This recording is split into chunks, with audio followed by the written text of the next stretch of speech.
हार की कारण कई कारण होती है।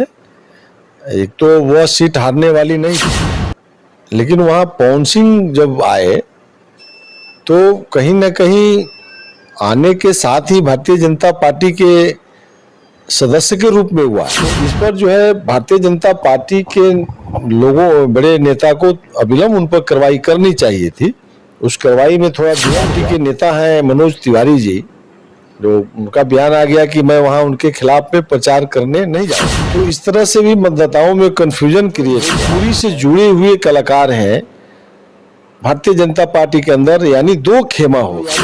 राष्ट्रीय अध्यक्ष नाडा जी के निर्णय को, अमित शाह जी के निर्णय को मनोज तिवारी जी और विनय बिहारी जी स्वीकार नहीं किया, तो की वजह से 6 लोकसभा का चुनाव गंवाना पड़ा है एनडीए को। तो इसका एक जांच, भारतीय जनता पार्टी अगर इस पवन सिंह को पहले अगर पार्टी से निकाल देते तो इस तरह का नुकसान नहीं होता।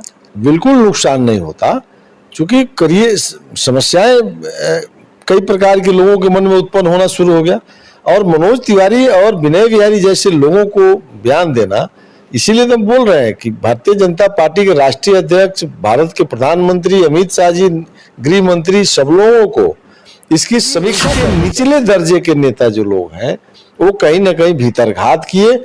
ये समीक्षा जब वो पार्टी करेगी तब बात। उपेंद्र कुशवाहा के साथ विश्वासघात हुआ, इसी की वजह से 4-5 जो सीटें हारी एनडीए को, जो नुकसान हुआ इसी की वजह से हुआ। भाई तो पूरा दुनिया जानती है, कोई उपेंद्र कुशवाहा हराने के लिए नहीं गए थे वहां, चूंकि कुशवाहा समाज और अन्य दल के जो सभी जाति के लोग उपेंद्र कुशवाहा से जुड़े हैं।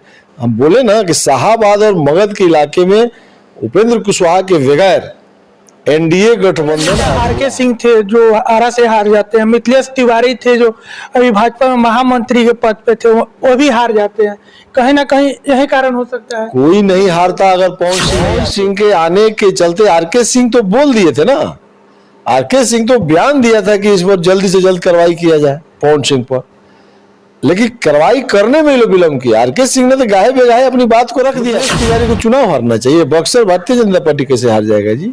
सासाराम, बक्सर, भोजपुर, काराकाट, औरंगाबाद, जहानाबाद, ये सब सीट हारने वाले में एनडीए नहीं हारेगा, लेकिन एनडीए के एक बड़े धड़ा के भीतर घात के चलते ये 6 सीट गंवाना पड़ा। नमस्कार, कीजिए स्वीकार। इस वक्त हम राष्ट्रीय लोक मोर्चा के नेता सुभाष सिंह कुशवाहा के पास है, और लोकसभा चुनाव के बाद काराकाट लोकसभा हॉट सीट माना जा रहा था। वहां से इनकी उपेंद्र कुशवाहा जो लड़ रहे थे, उपेंद्र कुशवाहा और पवन सिंह थे और राजाराम सिंह थे। तो उपेंद्र कुशवाहा के कड़ी हार हुई है, इसी को लेकर हम जानते हैं आखिर हार हुई है तो हार का क्या कारण है, जी बताइए। हार की कारण कई कारण होती है। एक तो वह सीट हारने वाली नहीं थी, लेकिन वहां पवन सिंह जब आए तो कहीं ना कहीं आने के साथ ही भारतीय जनता पार्टी के सदस्य के रूप में हुआ है, और उन्होंने कहा भी कि हम चुनाव जीतेंगे तो एनडीए के साथ ही रहेंगे। तो इस पर जो है भारतीय जनता पार्टी के लोगों, बड़े नेता को अविलंब उन पर कार्रवाई करनी चाहिए थी। उस कार्रवाई में थोड़ा विलंब हुआ और कई बल उनको मिल गया।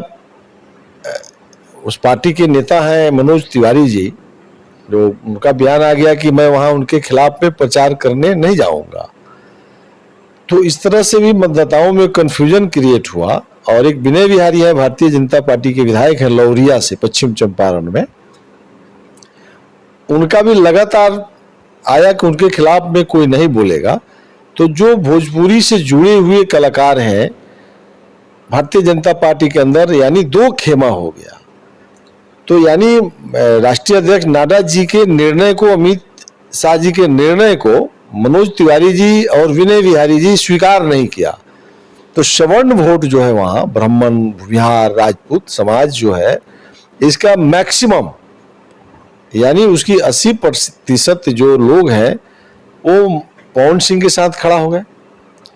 एक धारा जो है भारतीय जनता पार्टी का, लेकिन यह जो है शाहाबाद के इलाके के लिए दुर्भाग्यपूर्ण रहा कि कि वहां सवर्ण वर्ग में राजपूत और कुशवाहा बहुत मजबूत जात है, जो शाहबाद और मगध का एरिया है। तो यह दोनों जाति के आपस में लड़ाई हो गया, चूंकि माननीय नेता उपेंद्र कुशवाहा जी का एक बड़ा जनाधार है शाहबाद और मगध में।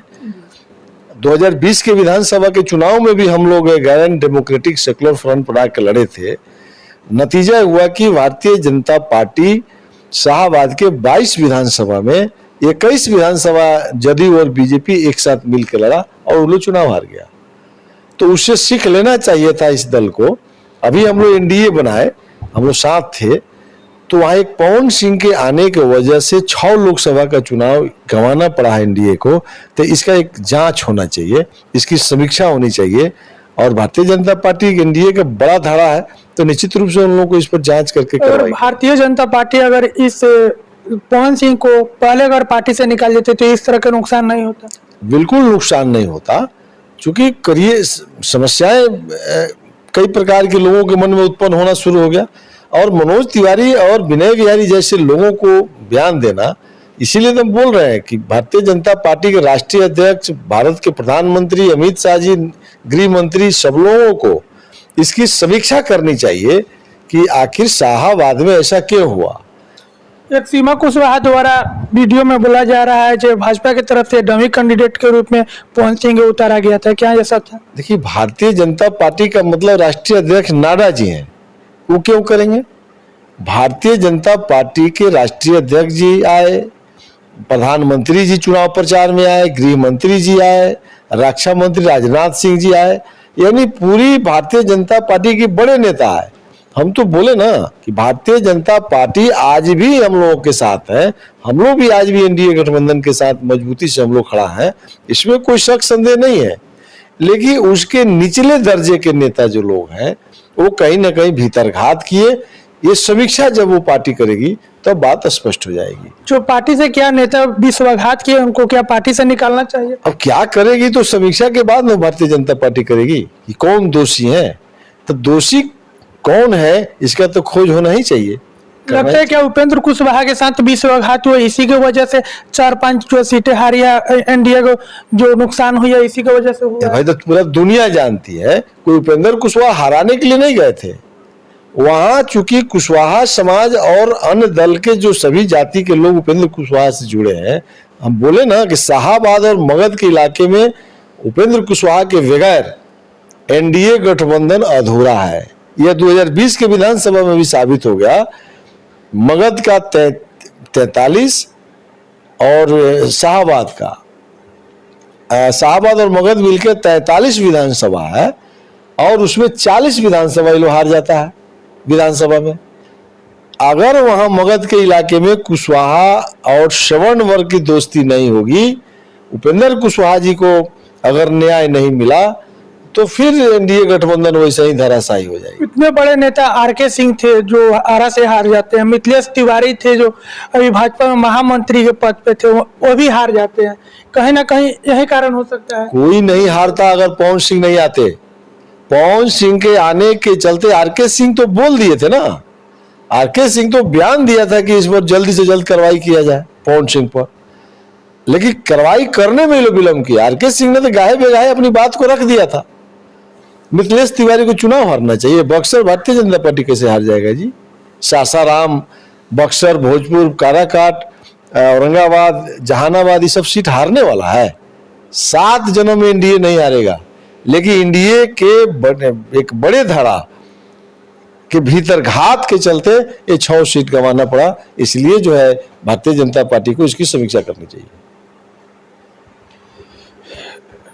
तो ये थे सुभाष सिंह कुशवाहा जी, और आप इनका प्रतिक्रिया सुने और प्रतिक्रिया आप कमेंट कर बताएं। तब तक के लिए नमस्कार।